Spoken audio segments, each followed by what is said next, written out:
Welcome to Sacred Magic. Violet is on a quest to bring sacredness back into our everyday experiences.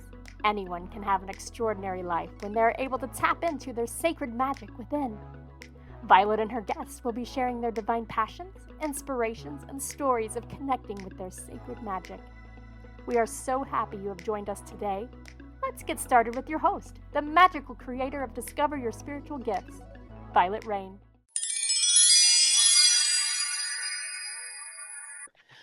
Hi, everyone. Welcome to Sacred Magic Podcast. I'm your host, Violet B. Rain, and my guest today is Amanda McKoy Flanagan.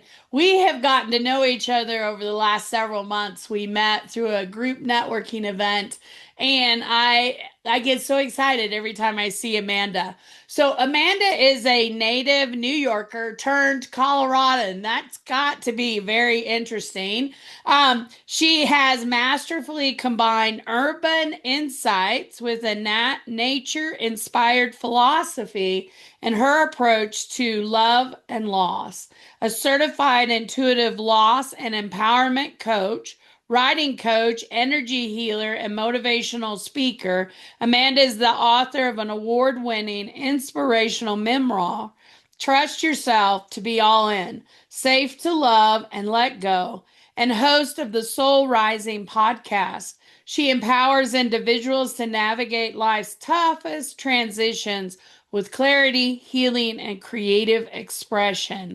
She does a ton of things. She's as busy as I am, so I'm really excited to have her on the show. Welcome, Amanda. Thank you so much, Violet. I'm so happy to be here.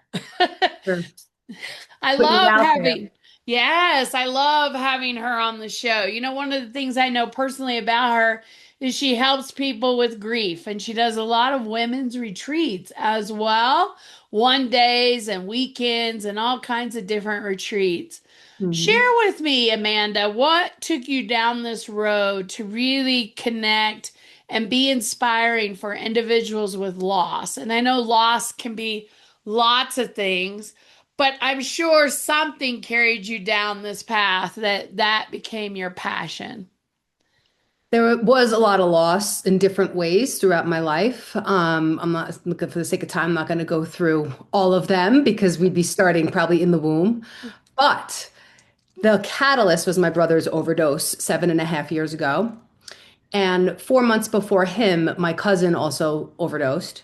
I had a boyfriend in recovery. I'm sober 19 years. When I was 8 months sober, we were both 8 months sober. He relapsed and overdosed. So I've had a ton of substance loss specifically in my life. And after we moved to Colorado, yes, moving from New York to Colorado was a huge transition. I might have like a wee bit adjustment disorder. I don't know, but I took it really, really hard. And what it showed me was I was lacking an identity. So that was like, well, I had one, but it was all wrapped up in being a New Yorker. And I moved out here and I was like, who am I? Like it was like stripped naked. Like nobody knew me really. Well, I knew a couple people, but not really. I had a chance to kind of recreate myself or show up in who I thought I was. And I'm 9 years sober at this point and I don't know myself like at all. So I've had three emotional bottoms in recovery and that was one of them. And then both my aunts died, my mom's first cousin, my cousin, and my brother all within 3 years. And I never dealt with like any loss, like ever throughout, grandparents died in high school, my family, divorce. I come from a divorced family, like just stuff happened. And I never dealt with any of it. I was in therapy after I got sober for a little while, but the loss and grief part never really came up. And when Jeremy died, it just like, it all came up and there was just I don't even want to say there was no more stuffing it because I guess I was, but unconsciously. I definitely wasn't consciously like, oh, I'm feeling this pain, but I'm just gonna like not look at it because that's not who I am. If I see something, I usually deal with it because especially in recovery, like we have to. Like that's how we stay sober, being really honest. So Jeremy's death kind of just blew the lid off of like any like idea or perception that I had of life and love. That's why I go, loss, love, life, all of that. It affected my marriage. I thought I wanted a divorce. We go to marriage counseling, and my therapist shows me that I was living for at this point 38 years with this generational dysfunctional message that I call the great myth. The great myth is abandonment, basically. Everybody leaves me, everybody hurts me. I was told, basically love a little less in relationships, like protect your heart, like because you're gonna get hurt. And then like life happened. There was stuff in my family, like just things happened that were slowly convincing me that that was true, even though it wasn't a conscious thought. And when Jeremy died, that story became true. And when I told my husband, I don't think I love you, I think I want a divorce, really what I was saying was, I'm afraid that you're the next to die. So my grief is just wild. I mean, anybody who's listening, you've been through grief. Like it's just, oh, and who hasn't, right? It's just, but the traumatic, the sudden, the traumatic ones, the tragic ones just really do a number on our mind, body, soul. So it was telling me, protect yourself so you never have to feel this pain again. So we're just going to push your husband away. He's 12 years older than me. He's a 9/11 first responder. He has respiratory illness. So I kind of knew I had a fear of loss. Like I would get mad when he would get sick. Like I was aware, like what's anger about? There's always fear under it, but I couldn't really pinpoint that it was coming. It was tied into this messaging that I was internalizing to protect myself. So I was living with this emotional protection, and it was all really brought to light because of Jeremy's death. Like, and I thank him all the time. I mean, just this morning, I'm like, all right, show me what to do and I'll do it. Like I say that to him all the time and to spirit in general. Just show me what to do. Tell me what to do and I'll do it. So Jeremy's death, although of course I'd rather him back, I always say grief is a gift. He gifted me with the purpose, with the passion, with the healing that then qualifies me in addition to education, in addition to my natural skills, all of that qualifies me. It's really life experience is kind of what qualifies us in this work. And and now I'm just inspired to help others because I feel like what else am I going to do with the pain? And by helping others, it helps me heal each time. So I'm not like completely selfless, like, oh yeah, I'm just, I just want to help everybody. I do want to help people, but it's also because it's helping me. I love that because I feel like when we're strong, some individuals come into this world and they have real strength based on the experiences that have forced them to be really strong. And so when we get to that grief point, it's like, okay, I don't have time for this. I'm going to be the positive, optimistic, Mm, happy self. Push that back. Let's just go through, right? Because a lot of us do that and we don't even realize that's what we're doing, right? Because if I exactly. slow down and feel that, if I Mm-hmm. slow down and face that, am I still being strong? Mm-hmm. Am I still being optimistic, positive, that positive reinforcement? But then we're not healing. We're storing that within areas of our body that eventually surface up through Yes. illness and sickness and all kinds of things. I love that you're saying that because I often say like gratitude is it's two things. It could be toxic positivity sometimes, right? I'm just grateful. I'm just grateful. I don't have it as bad as them, so I'm not going to look at my own pain because I'm just going to focus on how grateful I am, right? And it's a defense mechanism. So if I don't have to look at how much I'm suffering, I'm going to stay in that positive, optimistic, and everybody's going to still like me because nobody likes the Debbie Downer, right? Everybody wants to be around happy, and that's also a struggle when people are grieving, because then they feel like they can't keep talking about their person because they don't want to bring everybody down. So I'm glad that you brought up that gratitude thing and then feeling and yeah, and slowing down to just say like, what's going on inside of me? It's hard though, because it's scary because we don't like to feel We negative. don't. We don't like to step into it. I'll tell you something about my past experience, Amanda. I moved to San Diego and I was dealing with loss of a job that was my identity, was who I am. And I moved to San Diego and I couldn't find work. I struggled. I have 3 master's degrees. Nobody would hire me. Nobody would talk to me. I was losing everything I owned, my finances, my jewelry, my furniture, everything. I was in this really tough place.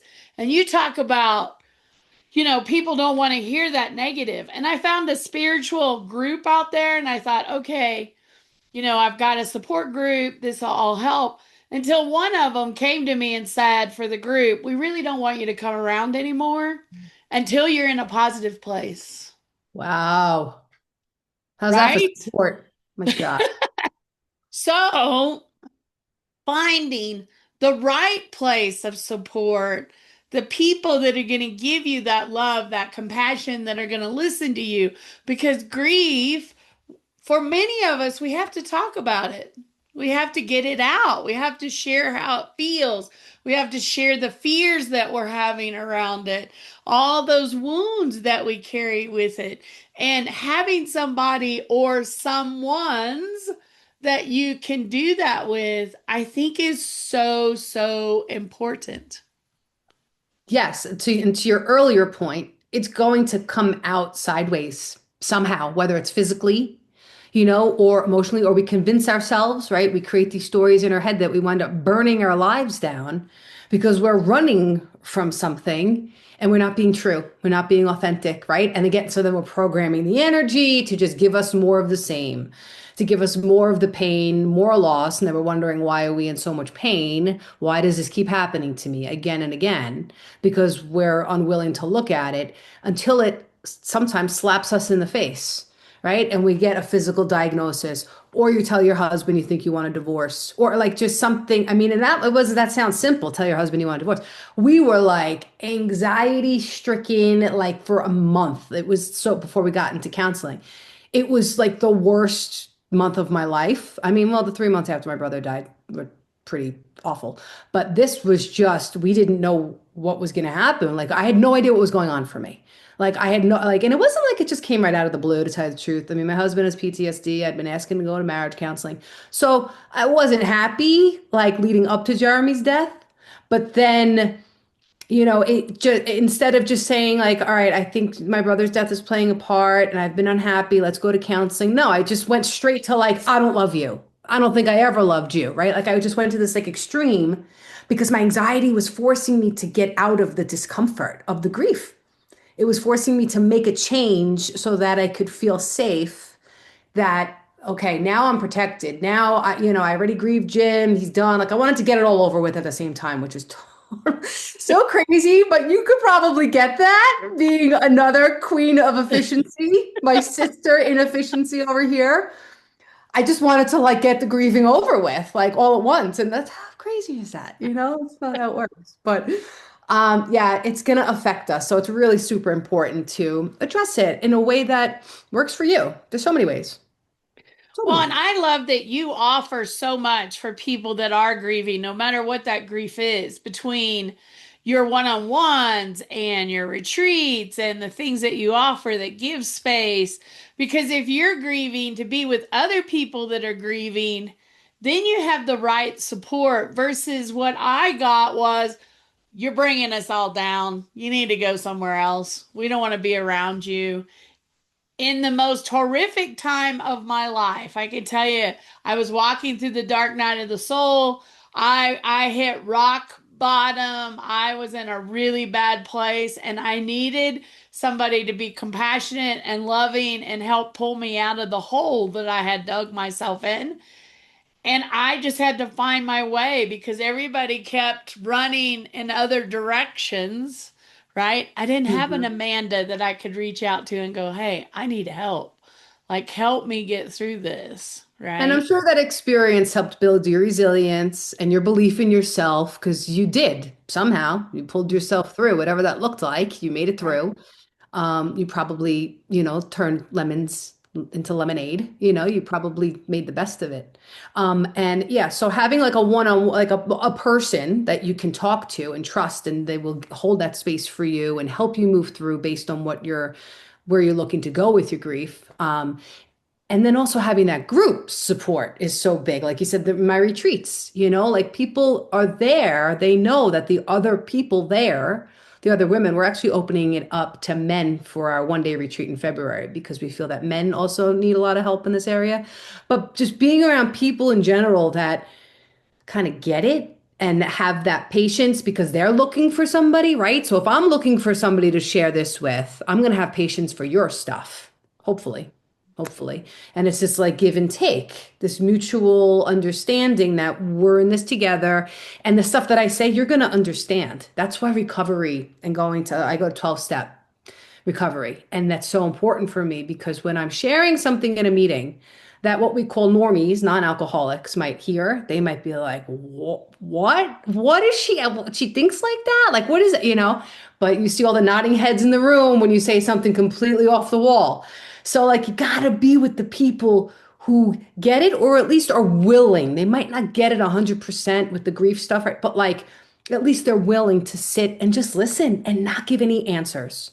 That's like the cardinal rule, right? Like people don't want their grief fixed. There is no fixing grief. It's being in it. And it's not even the communities that I'm in, because I'm part of another, like addition to the DOTS network, I'm a part of something called the Get Griefy Small Business Collective. And we're all grief workers in some capacity. And one woman always talks about how it's not necessarily that we're healing grief, we're just releasing it. And that might be semantics, because I guess if you release it, then you're healed in some way.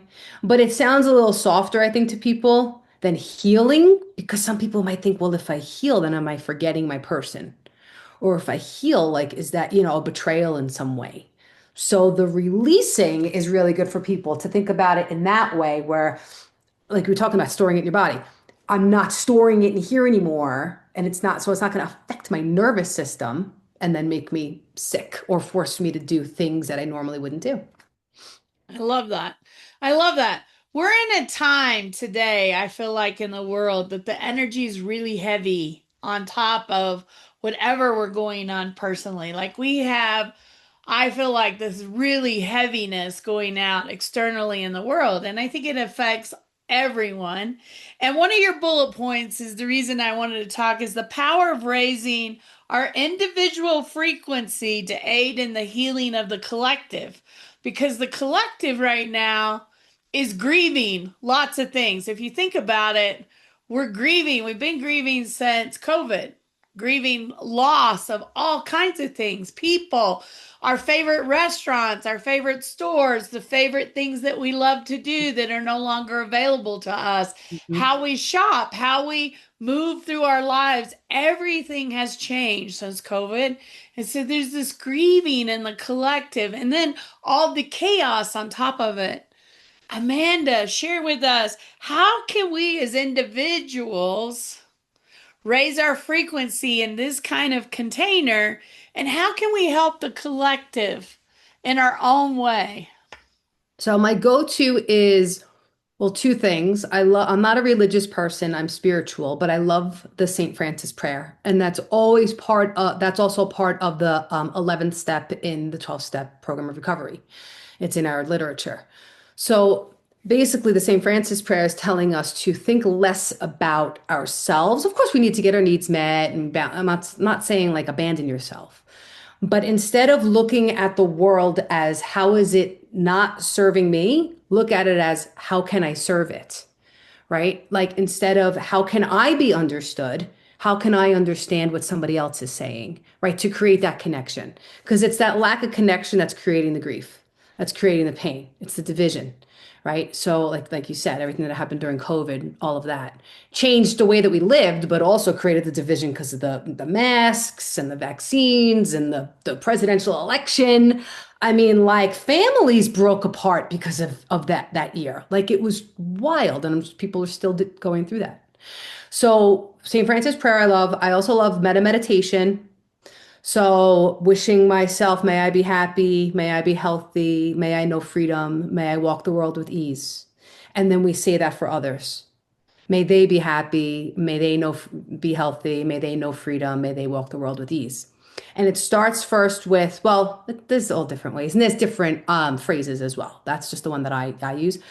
I start with myself because I feel that I have to feel that for myself before then I can honestly love others. I have to love myself and really want that for myself. And then we go to the people. So we say, may I, and then they. And we're talking about our loved ones first, our kids, our families, our pets, our best friends, the people that we love and we feel safe with.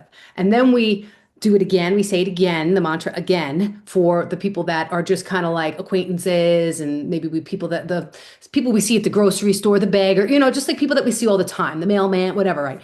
And then we go to complete strangers and then like that we don't know at all, just people living down the block that I never met or, across the world that I never met. And then we say it for our what I call perceived adversaries, the people that we don't like, the people that we don't agree with, the people that we think are downright evil and terrible human beings. We give them that gift. So I talk about in my book too, a ring of love. I try to create this ring of love where I call it in from spirit. I feel it settle in my core, my heart. I light myself up. I visually just kind of imagine this light wash of all this beautiful high frequency energy. And then I give it out. And then it comes back and then I give it out. So we're in it again, in it together. So now I'm not separated from the world. I'm in it with you with love. So that really helps me. And meditation, that's it. And meditation could look like whatever you want it to be. I think people get caught up on like, oh, I got to be sitting and and still my mind and be completely thoughtless, like no thoughts, like mindful. But that's not really what mine looks like. But I know the days that I don't do it versus the days that I do it, I'm a different person. Like the last 2 mornings I wake up very like, ugh, like I don't know. I get a lot of bad dreams. I just wake up not right. And I can either hop on my computer and get to work, or I can go into my meditation cave. I call it the cave. And I could light some candles and I could pull some cards and I could get silent and I say a prayer. I have my own thing I made up. I just say this thing. I ground into the earth. I open up, whatever. And then I just kind of sit there, whatever comes. And it was so funny, and this probably happens for you too. And I know I don't want to go too much longer, but whatever comes to me, usually like I'll pick a card and it'll be it, right? So this morning I'm meditating and I'm like, all right, things are going really well. I'm in a good flow. My business is picking up. Life is good. I'm not at odds with anybody in my relationships are good. I'm like, don't mess this up, Amanda. Like don't. And what I heard was, get out of your own way. And I pulled two cards, and the one was patience and planning, which has been the message coming to me from every tarot reader that I listen to. And the second card, the last sentence was get out of your own way. And I was like, see, there you go. So we have the answers if we just get quiet and listen, and then we can turn to other people and things for validation. But yeah, raising the frequency, that's it. And it's the only power we really have. Our vote means nothing, it's kind of like, it's so empowering because if I raise my frequency, then I go out in the world and instead of, making a mistake while I'm driving and just ignoring the person, maybe if I make a mistake driving and I wave and say, sorry, that's gonna soften them up a little bit, right? It's just, we operate completely differently when our frequency is in alignment. When I say raised, it's in alignment with spirit. I love that. I love that. That is beautiful. I think that is so empowering. Take a few minutes, Amanda, and share if somebody wanted to work with you and find you. And we'll have your website along the bottom here of this video and also in the descriptions. Just share a little bit of some of the things that you offer. And I'm sure it's not just local people. If you offer it out there where anyone can contact you and work with you, just share with us what some of that's about. Sure. So I do coaching. I do one-on-one coaching, either in person in my home office in Castle Rock, and I also work on Zoom.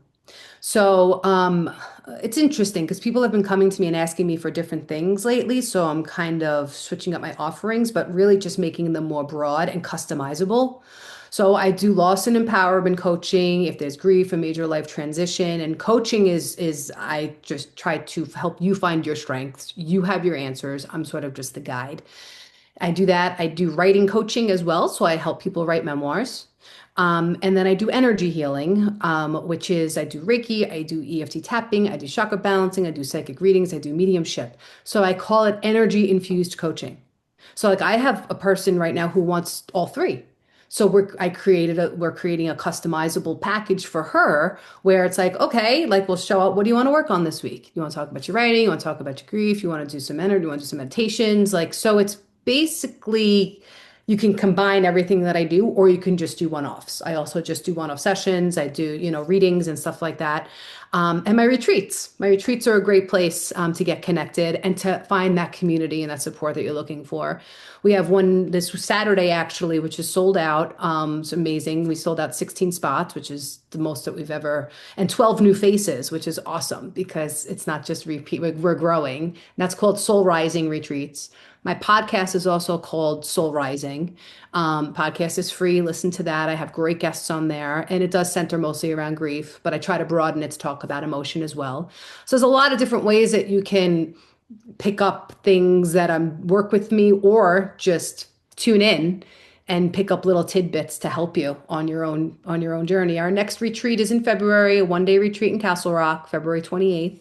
I started a wait list for that. I'm actually doing a writing workshop with Jessica at your place, Violet, at the end of March. And that's going to be like a collective writing experience where like we're going to figure out a prompt. Either we'll bring one or the group will figure it out, and everybody's going to write like a paragraph. Like one person writes and reads it, and then the next person adds to it, and the next person adds to it. And then we have this collective story.